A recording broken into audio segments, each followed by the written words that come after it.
do you get the most out of a psychedelic-assisted psychotherapy session? Don't worry, I'm not going to gatekeep. It's all about giving you time to integrate the experience with real life. Let's talk about it. Hi everybody, my name is Jill. Welcome back to the Journey Sage, and this is the channel that I wish had been around when I was healing my childhood trauma-induced PTSD.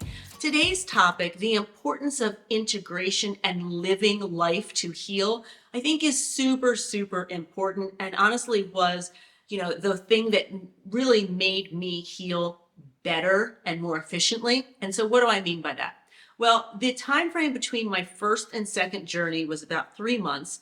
My second journey to third journey was about 5-ish months. So clearly a lot of time in between for for therapy sessions, chatting, for lots of insights. But here's the thing. I gave myself time to do that off of the advice of my therapist and my guide. And I trusted them, and they were right.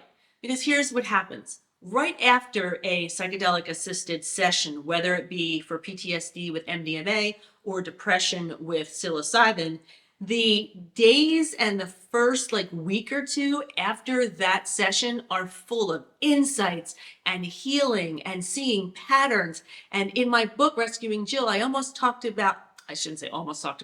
said it was almost like having pop rocks in my brain, that I was getting so much healing and understanding and reframing. But after that initial 2-week period, things absolutely started slowing down.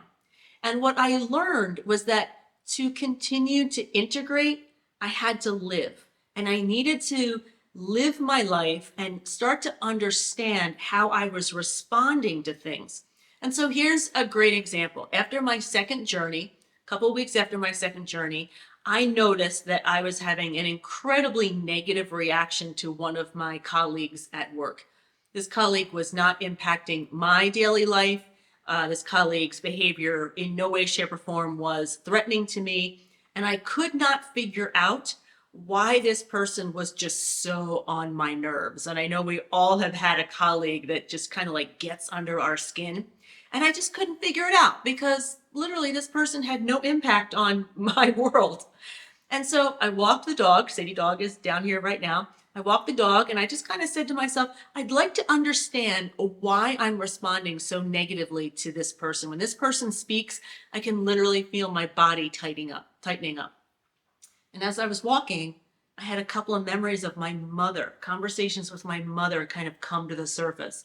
And I realized my mother's needy behavior, that's what I was seeing in this coworker. And even though this coworker's behavior, again, was not impacting me, I was responding to the needy behavior that I saw. And so that realization of, that's that behavior. Oh, this is where it came from. I can now control my response because I know where it came from. That's the healing portion.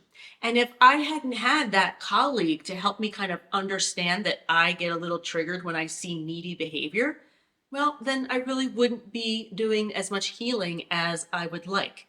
And that can only happen if I allow myself to integrate and are actively kind of figuring out, why am I reacting a certain way?